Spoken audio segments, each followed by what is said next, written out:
ಓಂ ಶ್ರೀ ಅಂಜನಾದೇವಿಯೈ ನಮಃ. ತುಲಾ ರಾಶಿ ಡಿಸೆಂಬರ್ ತಿಂಗಳ ಭವಿಷ್ಯ 2025 ಅಸಲಿ ಆಟ ಈಗ ಶುರು.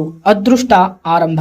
ಈ ವಿಡಿಯೋದ ಸಂಪೂರ್ಣವಾದಂತಹ ಮಾಹಿತಿ ತಿಳ್ಕೋಬೇಕಪ್ಪ ಅಂತ ಹೇಳಿದ್ರೆ ವಿಡಿಯೋಗೊಂದು ಲೈಕ್ ಅನ್ನು ಕೊಡಿ ಹಾಗೂ ಶೇರ್ ಅನ್ನು ಮಾಡಿ ಹಾಗೂ ನಮ್ಮ ಆಸ್ಟ್ರಾಲಜಿ ಕನ್ನಡ ಯೂಟ್ಯೂಬ್ ಚಾನಲ್ ಅನ್ನ ಸಬ್ಸ್ಕ್ರೈಬ್ ಮಾಡಿ. ಈ ಒಂದು ತಿಂಗಳಿನಲ್ಲಿ ವಿಶೇಷವಾಗಿ ಸಾಕ್ಷಾತ್ ಶಿವನನ್ನ ಆರಾಧನೆಯನ್ನ ಮಾಡಿದ್ರೆ ನಿಮ್ಮ ಎಲ್ಲಾ ಕಷ್ಟ ಕಾರ್ಪಣ್ಯಗಳು ಕೂಡ ನಿವಾರಣೆ ಆಗುತ್ತೆ. ಓಂ ನಮಃ ಶಿವಾಯ ಎಂದು ಕಮೆಂಟ್ ಮಾಡಿ. ಬನ್ನಿ, ಈ ಒಂದು ತಿಂಗಳಿನಲ್ಲಿ ನಿಮ್ಮ ಗುಣಲಕ್ಷಣ ಹೇಗಿದೆ ಅನ್ನೋದನ್ನ ನೋಡೋಣ. ಬನ್ನಿ ನೋಡಿ, ಯಾವತ್ತಿಗೂ ಅಷ್ಟೇ ನೀವು ಬಹಳಷ್ಟು ಸುಂದರವಾಗಿ ಕಾಣಬೇಕು ಮತ್ತು ಅಲಂಕಾರಿ ವಸ್ತುಗಳ ಮೇಲೆ ಬಹಳಷ್ಟು ವ್ಯಾಮೋಹಕ್ಕೆ ಒಳಗಾಗುವಂತಹ ಸಾಧ್ಯತೆ ಇದೆ. ಮತ್ತು ನಿಮ್ಮ ದೇಹಕ್ಕೆ ಮತ್ತು ನಿಮ್ಮ ಒಂದು ಬಾಡಿ ಬಹಳಷ್ಟು ಸುಂದರವಾಗಿ ಕಾಣಬೇಕು, ಅದರ ಬಗ್ಗೆ ಬಹಳಷ್ಟು ಆಲೋಚನೆ ಮಾಡೋದು, ಅದರ ಬಗ್ಗೆ ಬಹಳಷ್ಟು ರಿಸರ್ಚ್ಗಳನ್ನ ಮಾಡೋದು, ಅಂಥದ್ರಲ್ಲಿ ನೀವು ಈ ತಿಂಗಳಿನಲ್ಲಿ ಬಹಳಷ್ಟು ಮುಳುಗಿರ್ತೀರಾ. ಯಾಕೆಂದ್ರೆ ಹೊಸ ಹೊಸ ಸಮಾರಂಭಗಳಿಗೆ ಹೋಗೋದಾಗಿರ್ಬೋದು. ಆ ಸಮಾರಂಭದಿಂದ ಉದ್ದೇಶದಿಂದ ನೀವೇನು ಮಾಡ್ತೀರಪ್ಪ ಅಂತ ಹೇಳಿದ್ರೆ, ನೀವು ನಿಮ್ಮ ದುಡಿದಿದ್ದಂತಹ ಹಣವನ್ನು ಒಂದು 20 ಭಾಗದಷ್ಟು ಸೌಂದರ್ಯಕ್ಕೋಸ್ಕರ ಖರ್ಚು ಮಾಡುವಂತಹ ಸಾಧ್ಯತೆಯೂ ಕೂಡ ಇದೆ. ಮತ್ತು ನಿಮ್ಮ ಬಟ್ಟೆಗೂ ಕೂಡ ಅಷ್ಟೇ.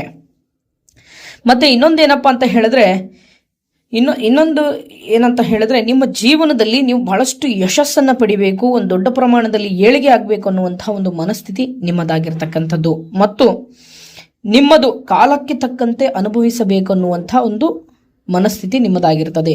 ಏನೇ ಕಷ್ಟಗಳು ಬಂದರೂ ಕೂಡ, ಏನೇ ನಷ್ಟಗಳಾಗಿದ್ರೂ ಕೂಡ ಅದನ್ನು ಅನುಭವಿಸಬೇಕು, ಅದರ ಪ್ರಕಾರ ನಡಿಬೇಕು ಅನ್ನುವಂಥ ಒಂದು ಮನಸ್ಸಿನಲ್ಲಿ ಆಲೋಚನೆ ಜಾಸ್ತಿ ಆಗಿರುತ್ತೆ. ಇದು ತಿಂಗಳ ಪ್ರಾರಂಭದಿಂದ ಹಿಡಿದು ತಿಂಗಳ ಅಂತ್ಯದವರೆಗೆ ಬಹಳಷ್ಟು ಇರ್ತಕ್ಕಂಥದ್ದು. ಮತ್ತು ಇನ್ನೊಂದೇನಪ್ಪ ಅಂತ ಹೇಳಿದ್ರೆ, ಬಹಳಷ್ಟು ಹಂಬಲ. ಮತ್ತು ಇನ್ನೂ ಏನೇನು ಉದ್ದೇಶ ಇರುತ್ತಪ್ಪ ಅಂತ ಹೇಳಿದ್ರೆ, ದೊಡ್ಡವರ ಸಹವಾಸ ಮಾಡಬೇಕು, ಓಕೆನಾ, ದೊಡ್ಡವರ ಜೊತೆ ಬೆರಿಬೇಕು, ದೊಡ್ಡ ದೊಡ್ಡ ಬಿಸ್ನೆಸ್ಗಳ ಬಗ್ಗೆ ಮಾಡಬೇಕು ಅನ್ನುವಂಥ ಮನಸ್ಸಿನಲ್ಲಿ ಆಲೋಚನೆ ಇರುತ್ತೆ. ಮತ್ತು ಬಹಳಷ್ಟು ಅದೃಷ್ಟದ ಕಡೆ ನಿಮ್ಮ ಮನಸ್ಸು, ನಿಮ್ಮ ಒಲವು ಹೋಗ್ತಾ ಇರತಕ್ಕಂಥದ್ದು. ಇಷ್ಟು ಈ ಒಂದು ಗುಣಲಕ್ಷಣ ನಿಮಗೆ ತಿಂಗಳ ಪ್ರಾರಂಭದಿಂದ ಹಿಡಿದು ತಿಂಗಳ ಅಂತ್ಯದವರೆಗೂ ಇರ್ತಕ್ಕಂಥದ್ದು. ಇನ್ನು ಮುಂದಿನ ವಿಚಾರಧಾರೆಯನ್ನು ನೋಡಿದಾಗ ಆರ್ಥಿಕ ಸ್ಥಿತಿಗತಿಗಳು. ಖರ್ಚನ್ನು ಕಡಿಮೆ ಮಾಡಿಕೊಳ್ಳಿ. ನಾನು ಆವಾಗಲೇ ಹೇಳಿದಂಗೆ ನೀವು ಅಲಂಕಾರಿ ವಸ್ತುಗಳ ಮೇಲೆ ಬಹಳಷ್ಟು ವ್ಯಾಮೋಹಕ್ಕೆ ಒಳಗಾಗುವಂತಹ ಸಾಧ್ಯತೆ ಇದೆ. ಮತ್ತು ಹಣಕಾಸಿನಲ್ಲಿ ಯಾವುದೇ ಹಿಡಿತ ಇರೋದಿಲ್ಲ ಈ ಒಂದು ತಿಂಗಳಿನಲ್ಲಿ. ಆದಷ್ಟು ಸ್ವಲ್ಪ ದೂರ ಪ್ರಯಾಣವನ್ನು ಮಾಡುವಂತಹ ಸಾಧ್ಯತೆ ಇದೆ. ಅದರಿಂದ ನಿಮ್ಮ ಖರ್ಚು ವೆಚ್ಚ ಹೆಚ್ಚಾಗುವಂತಹ ಒಂದು ಸಂದರ್ಭಗಳು ಕೂಡ ಬರುವಂತಹ ಸಾಧ್ಯತೆಯೂ ಕೂಡ ಇದೆ ಅನ್ನೋದನ್ನ ಇಲ್ಲಿ ಫಲಾನುಫಲಗಳು ಹೇಳ್ತಾ ಇರ್ತಕ್ಕಂಥದ್ದು. ಇನ್ನು ಮುಂದಿನ ವಿಚಾರಧಾರೆಯನ್ನು ನೋಡೋದಾದ್ರೆ ಉದ್ಯೋಗ. ನೋಡಿ, ನಿಮ್ಮ ಕೆಲಸದ ಹೊರೆ ಹೆಚ್ಚಾಗುತ್ತದೆ ಮತ್ತು ಆತುರ ಪಡಬೇಕಾಗಬಹುದು. ಹಾಗಾಗಿ ಸ್ವಲ್ಪ ಜಾಗೃತರಾಗಿ ಇರಿ. ಯಾಕೆಂದ್ರೆ ನಿಮ್ಮ ಕಾಯಕದಲ್ಲಿ ನಿಮಗೆ ಯಾವುದೇ ರೀತಿಯಾದಂತಹ ಹಿಡಿತನೇ ಇರೋದಿಲ್ಲ. ಯಾಕೆಂದ್ರೆ ದೃಢವಾದಂತಹ ನಿರ್ಧಾರನೇ ನೀವು ತೆಗೆದುಕೊಳ್ಳೋದಿಲ್ಲ. ಯಾವುದೇ ಒಂದು ನಿಮ್ಮ ಕಂಪನಿಗೆ ಸಂಬಂಧಪಟ್ಟಂತಹ ಒಂದು ಮೀಟಿಂಗ್ಗಳನ್ನು ಮಾಡಿದಾಗ ಬಹಳಷ್ಟು ಆತುರ ಪಡ್ತೀರಾ. ಯಾಕೆಂದ್ರೆ ದೃಢವಾದಂತಹ ನಿರ್ಧಾರವನ್ನು ತೆಗೆದುಕೊಳ್ಳಿಕ್ಕೆ ಆಗೋದಿಲ್ಲ. ಮತ್ತು ಇನ್ನೊಂದೇನಪ್ಪ ಅಂತ ಹೇಳಿದ್ರೆ, ಕೆಲಸದಲ್ಲಿ ನಿಮಗೆ ಅಭಿವೃದ್ಧಿ ಒಂದು ಹಂತದಿಂದ ಇನ್ನೊಂದು ಹಂತಕ್ಕೆ ಹೋಗುವಂತಹ ಒಂದು ಹೊಸ ದಾರಿಗಳು ನಿಮಗೆ ಸಿಗ್ತಾ ಇರುತ್ತೆ. ಆದರೆ ಏನಪ್ಪ ಅಂತ ಹೇಳಿದ್ರೆ, ಕೆಲಸದ ಹೊರೆ ಹೆಚ್ಚಾಗುವಂತಹ ಸಾಧ್ಯತೆ ಇದೆ. ಮತ್ತು ಇನ್ನೊಂದೇನಪ್ಪ ಅಂತ ಹೇಳಿದ್ರೆ, ಬಹಳಷ್ಟು ಟೆನ್ಷನ್ ಅನ್ನು ತೆಗೆದುಕೊಳ್ಳುವಂತಹ ಸಾಧ್ಯತೆ ಇದೆ. ಇದರಿಂದ ನಿಮ್ಮ ಮನಸ್ಸಿನ ನೆಮ್ಮದಿಯನ್ನು ಕಳೆದುಕೊಳ್ಳುವಂತಹ ಸಾಧ್ಯತೆಯೂ ಕೂಡ ಇದೆ ಅನ್ನೋದನ್ನ ಇಲ್ಲಿ ಫಲಾನುಫಲಗಳು ಹೇಳ್ತಾ ಇರ್ತಕ್ಕಂಥದ್ದು. ಇನ್ನು ಹಿರಿಯ ಅಧಿಕಾರಿಗಳು ಬಹಳಷ್ಟು ಒತ್ತಡ ಹೇರುವಂತಹ ಸಾಧ್ಯತೆ ಇದೆ. ಅದರಲ್ಲೂ ಕೂಡ ವಿಶೇಷವಾಗಿ ಸರ್ಕಾರಿ ನೌಕರರಿಗೆ. ಯಾಕೆಂದ್ರೆ ಸರ್ಕಾರಿ ನೌಕರರಿಗೆ ನೀವೆಷ್ಟೇ ಕೆಲಸ ಮಾಡಿದ್ರೂ ಕೂಡ ನಿಮಗೆ ಕೆಲಸ ಮಾಡಿಲ್ಲ ಅಂತ ಹೇಳಿ ನಿಮ್ಮನ್ನ ಬಿಂಬಿಸ್ತಾ ಇರ್ತಾರೆ. ಹಾಗಾಗಿ ಆದಷ್ಟು ನಿಮ್ಮ ಹಿರಿಯ ಅಧಿಕಾರಿಗಳನ್ನ ತಮ್ಮಂತೆ ಮನವೊಲಿಸಲಿಕ್ಕೆ ಪ್ರಯತ್ನವನ್ನು ಪಟ್ಟರೆ ನಿಮಗೆ ಒಳ್ಳೆಯದು. ಇನ್ನು ಮುಂದಿನ ವಿಚಾರಧಾರೆಯನ್ನ ನೋಡೋಣ ಬನ್ನಿ ವೀಕ್ಷಕರೇ. ನೋಡಿ, ಉದ್ಯಮ. ಅಸಲಿ ಆಟ ಶುರು, ಅದೃಷ್ಟ ಆರಂಭ. ನೋಡಿ, ವ್ಯಾಪಾರಸ್ಥರಿಗೆ ಈ ಒಂದು ತಿಂಗಳಿನಲ್ಲಿ ಬಹಳಷ್ಟು ಅದೃಷ್ಟ ಫಲ ಇದೆ. ಈ ಹೋಟೆಲ್ ಉದ್ಯಮ ಆಗಿರ್ಬೋದು, ಅಥವಾ ಈ ಒಂದು ಸಣ್ಣ ಪ್ರಮಾಣದಲ್ಲಿ ಕೆಲವೊಂದು ಬಿಸ್ನೆಸ್ಗಳನ್ನು ಮಾಡ್ತಾ ಇರ್ತೀರ ನೋಡಿ, ಫುಡ್ಗೆ ಸಂಬಂಧಪಟ್ಟಂತಹ ಇಂಡಸ್ಟ್ರಿಗಳಿಗಾಗಿರ್ಬೋದು, ಮತ್ತು ದೊಡ್ಡ ಪ್ರಮಾಣದಲ್ಲಿ ನಡೆಸುವಂತಹ ಕೆಲವು ಈವೆಂಟ್ ಕಂಪನಿಗಳಿಗಾಗಿರ್ಬೋದು, ಅಂಥವರಿಗೆ ಅದೃಷ್ಟದ ಫಲ ಮತ್ತು ಅದೃಷ್ಟದ ಬಾಗಿಲು ಸ್ಟಾರ್ಟ್ ಆಗುತ್ತೆ ನಿಮಗೆ. ಯಾಕೆಂದ್ರೆ ಅದೃಷ್ಟ ಬಾಗಿಲು ತೆರೆಯುತ್ತೆ ನಿಮಗೆ. ಆ ರೀತಿಯಾದಂತಹ ಉದ್ಯಮಿಗಳಿಗೆ ಸಾಕಷ್ಟು ರೀತಿಯಾದಂತಹ ಲಾಭವಿದೆ ಅನ್ನೋದು ಫಲಾನುಫಲಗಳು ಹೇಳ್ತಾ ಇರ್ತಕ್ಕಂಥದ್ದು. ಕೆಲವರು ಸಲೂನ್ಗಳನ್ನ ನಡೆಸ್ತಾ ಇರ್ತೀರಾ, ಅಂಥವರಿಗೂ ಕೂಡ ಈ ಒಂದು ತಿಂಗಳಿನಲ್ಲಿ ವಿಶೇಷವಾದಂತಹ ಲಾಭ ನೀವು ಎಕ್ಸ್ಪೆಕ್ಟೇ ಮಾಡಿರೋದಿಲ್ಲ. ಆ ರೀತಿಯಾದಂತಹ ಹೊಸ ಹೊಸ ಆರ್ಡರ್ಗಳು ಬಂದು ಆ ಆರ್ಡರ್ಸ್ ಇಂದ ನಿಮ್ಮ ಜೀವನದಲ್ಲಿ ಒಂದು ಹೊಸ ದಿಕ್ಕನ್ನೇ ಬದಲಾಯಿಸುವಂತಹ ಸಾಧ್ಯತೆಯೂ ಕೂಡ ಇದೆ ಅನ್ನೋದನ್ನ ಇಲ್ಲಿ ಫಲಾನುಫಲಗಳು ಹೇಳ್ತಾ ಇರ್ತಕ್ಕಂಥದ್ದು.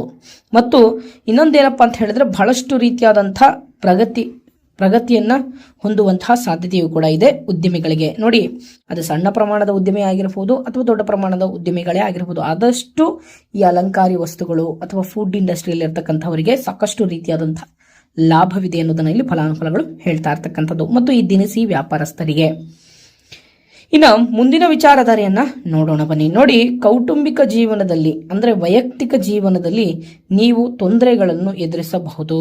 ಯಾಕೆಂದ್ರೆ ಸಣ್ಣ ಪುಟ್ಟ ವಿಚಾರಕ್ಕೆ ಸ್ವಲ್ಪ ಕಲಹಗಳು ಉಂಟಾಗುವಂತಹ ಸಾಧ್ಯತೆಯೂ ಕೂಡ ಇದೆ.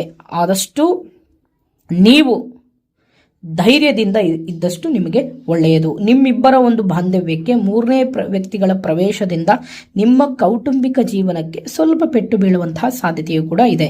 ನಿಮ್ಮದು ಸುಂದರವಾದಂತಹ ಬದುಕಿರುತ್ತದೆ, ಓಕೆನಾ? ಆ ಸುಂದರವಾದಂತಹ ಬದುಕನ್ನ ನಾಶ ಮಾಡಲಿಕ್ಕೆ ಮೂರನೇ ವ್ಯಕ್ತಿಗಳು ಎಂಟ್ರಿ ಆಗ್ತಾ ಇರ್ತಾರೆ. ಹಾಗಾಗಿ ಅಂಥ ವ್ಯಕ್ತಿಗಳು ಅತಿಯಾದಂತಹ ಆತ್ಮೀಯ ಇದ್ದಷ್ಟು ಆ ಅತಿಯಾದಂತಹ ಆತ್ಮೀಯ ನಿಮ್ಗೇನಾದ್ರೂ ಸ್ವಲ್ಪ ಆಲೋಚನೆ ಬಂತು ಅಂತ ಹೇಳಿದ್ರೆ ಅಂಥ ವ್ಯಕ್ತಿಗಳನ್ನ ನಿಮ್ಮ ಮನೆಗೂ ಕೂಡ ಸೇರಿಸಲಿಕ್ಕೆ ಹೋಗಬೇಡಿ. ನಿಮ್ಮ ಮನೆಗೆ ಸೇರಿಸ್ಕೊಂಡ್ರೆ ಅದು ದೊಡ್ಡ ನಿಮ್ಮ ಕೌಟುಂಬಿಕ ಜೀವನಕ್ಕೆ ಸಮಸ್ಯೆ ಆಗುವಂತಹ ಸಾಧ್ಯತೆಯೂ ಕೂಡ ಇದೆ ಅನ್ನೋದನ್ನ ಇಲ್ಲಿ ಫಲಾನುಫಲಗಳು ಹೇಳ್ತಾ ಇರ್ತಕ್ಕಂಥದ್ದು.